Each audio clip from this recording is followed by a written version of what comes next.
Reski 705 akan menyampaikan syarahan Al-Quran dengan judul Transformasi Dakwah di Era Digital.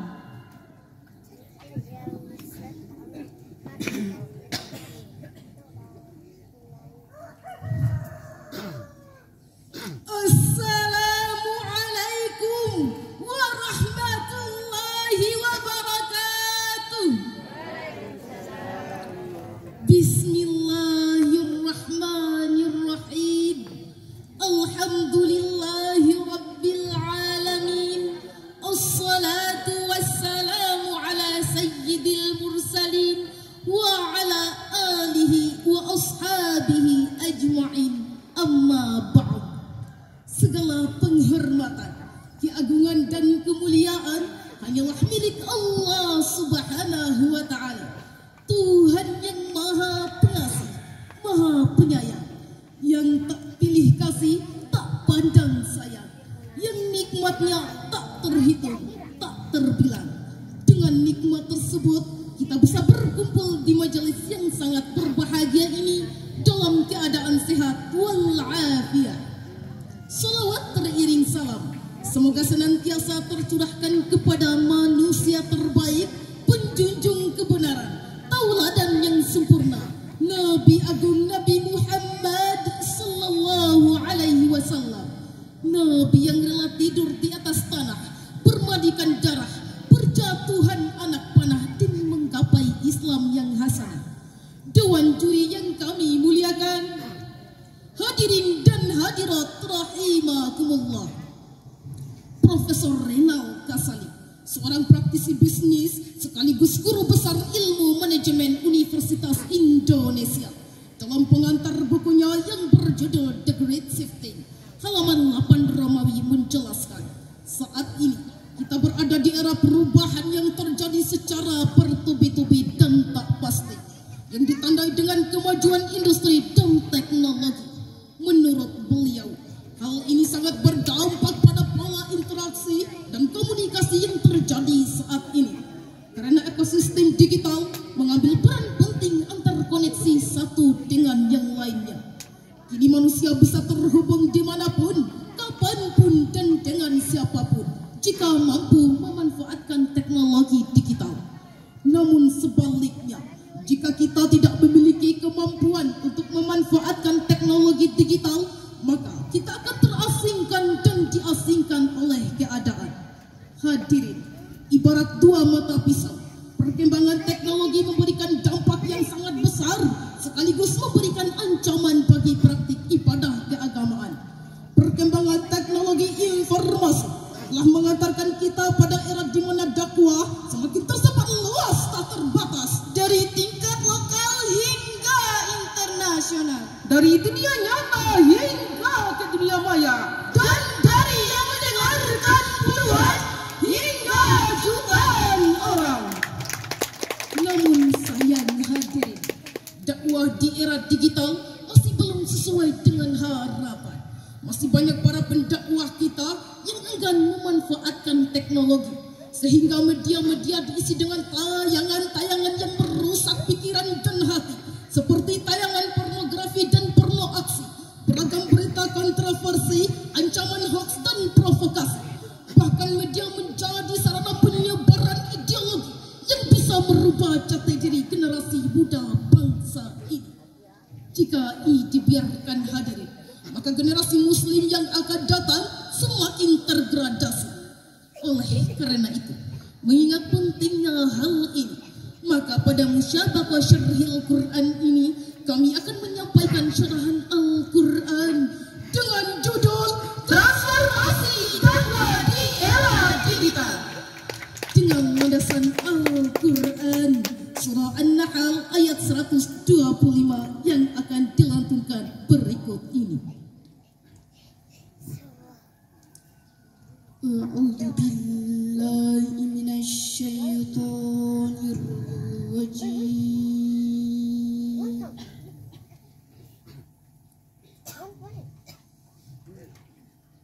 Bismillahirrahmanirrahim.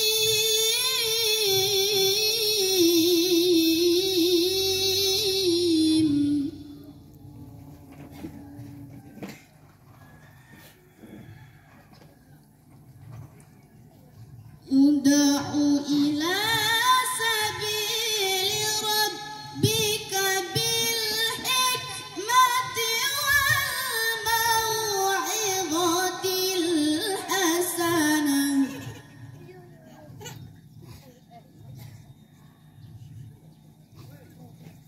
والموعظة الحسنة وجادلهم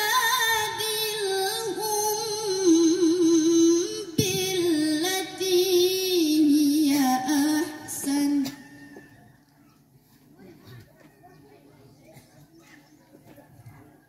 إن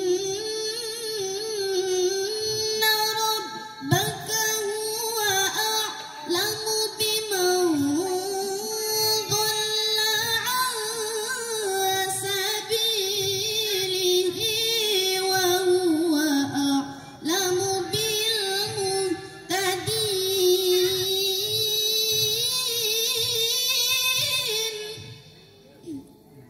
Aku berlindung kepada Allah dari godaan syaitan yang terkutuk dengan menyebut nama Allah yang Maha Pengasih lagi Maha Penyayang. Serulah manusia kepada jalan Tuhanmu dengan hikmah dan pengajaran yang baik, dan berdebatlah dengan mereka dengan cara yang baik. Sesungguhnya Tuhanmu, dialah yang lebih mengetahui siapa yang sesat dari jalannya, dan dialah yang lebih mengetahui siapa yang mendapat petunjuk.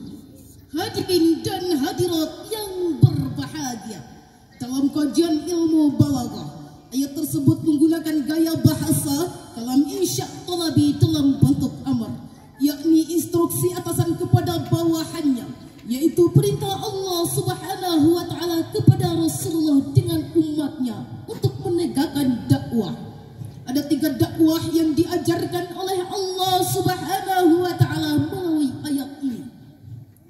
Yang pertama, dakwah bil hikmah. Menurut Imam Al-Qurtubi dan Imam Al-Baghawi, dakwah bil hikmah yang dimaksud adalah Al-Quran sebagai way of life.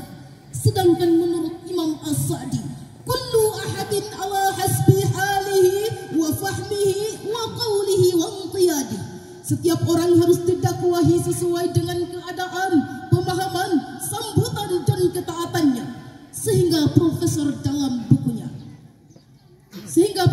Hamka dalam bukunya Prinsip dan Kebijaksanaan Dakwah Islam halaman 67 menegaskan bahwa dakwah bil hikmah harus didasari dengan kebijaksanaan yang lahir dari kesopanan dan kesantunan untuk membuka hati dan jalan pikiran dalam menerima kebenaran.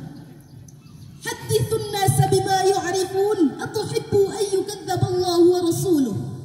Berbicaralah kepada manusia sesuai dengan kemampuannya.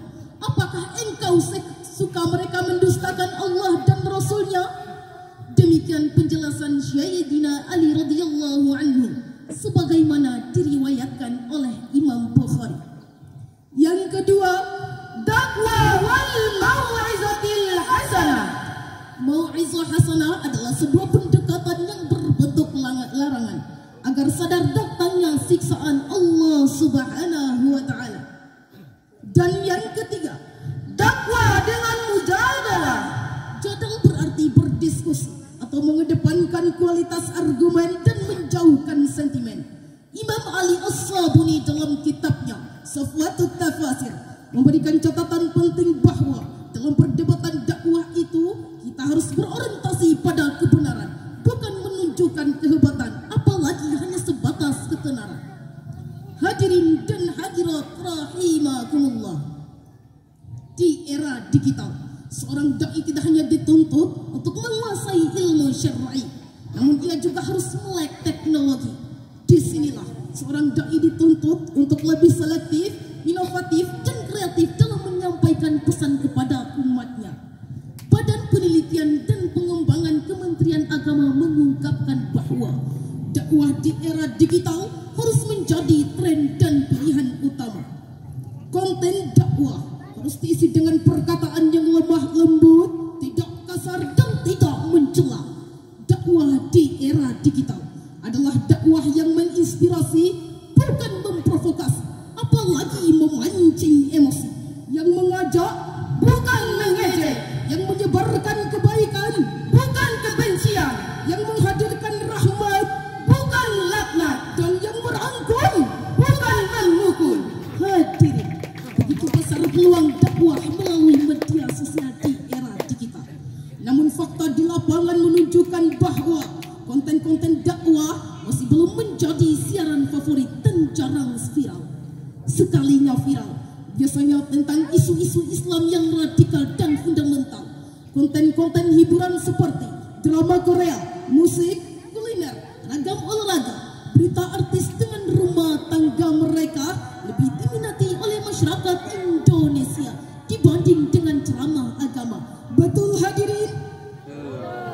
Oleh karena itu, semangat dalam mengajak kebaikan dan mencegah kemungkaran harus ditanamkan dalam diri kita semua. Allah Subhanahu wa Ta'ala memberikan kita gelar khairu ummah, sebagaimana dalam firman Allah dalam Al-Quran surah Ali Imran ayat 104 yang akan dilantunkan berikut ini.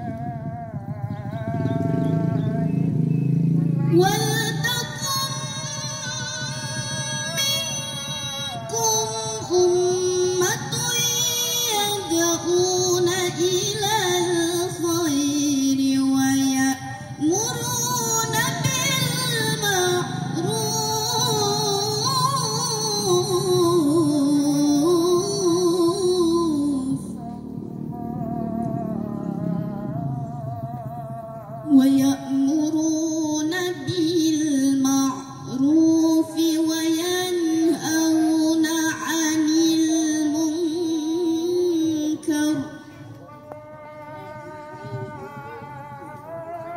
وَأُولَئِكَ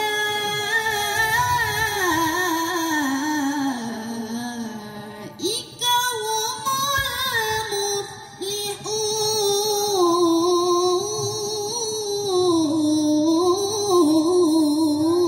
المفلحون.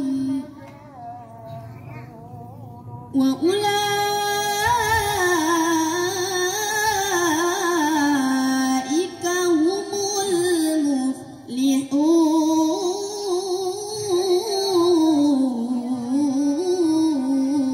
المفلحون. صدق الله العظيم. Dan hendaklah ada di antara kamu segolongan umat yang menyuruh kepada kebajikan, menyuruh kepada yang ma'ruf, dan mencegah dari yang mungkar. Mereka itulah orang-orang yang beruntung. Maha benar Allah dengan segala firman-Nya. Hadirin dan hadirat rahimakumullah, menurut beberapa ulama tafsir seperti Imam Al-Qardawi, At-Tabari, dan Imam Al-Baghawi menyebutkan bahwa yang dimaksud dengan khairul ummah adalah kita sebagai umat Nabi Muhammad SAW. Mengapa dikatakan sebagai umat terbaik? Jawabannya adalah karena agama yang telah Allah pilihkan untuk kita dan dakwah kita. Mari siap tampil menyuarakan kebenaran, mengisi ruang kosong dengan kebaikan. Jangan sampai ruang informasi diisi dengan hal-hal yang jauh dari kebenaran. Maka mulai sekaranglah saatnya isi media sosial dengan konten dakwah yang indah dan menggugah. Dewan juri yang kami muliakan, hadirin dan hadirat calon penghuni syurga. Dari uraian tadi dapatlah ditarik suatu kesimpulan bahwa transformasi di era digital dilakukan pada dua bagian. Yang pertama, transformasi di era tradisional ke era digital. Yang kedua, dari konten-konten dakwah yang monoton menjadi asik ditonton. Dari narasi yang penuh benci menjadi narasi yang menginspirasi. Dan dari debat yang menegangkan menjadi debat yang menyenangkan. yang bisa kami sampaikan pada kesempatan yang berbahagia ini. Terima kasih atas segala perhatiannya. Mohon maaf atas segala kekurangannya. Billahi taufiq wal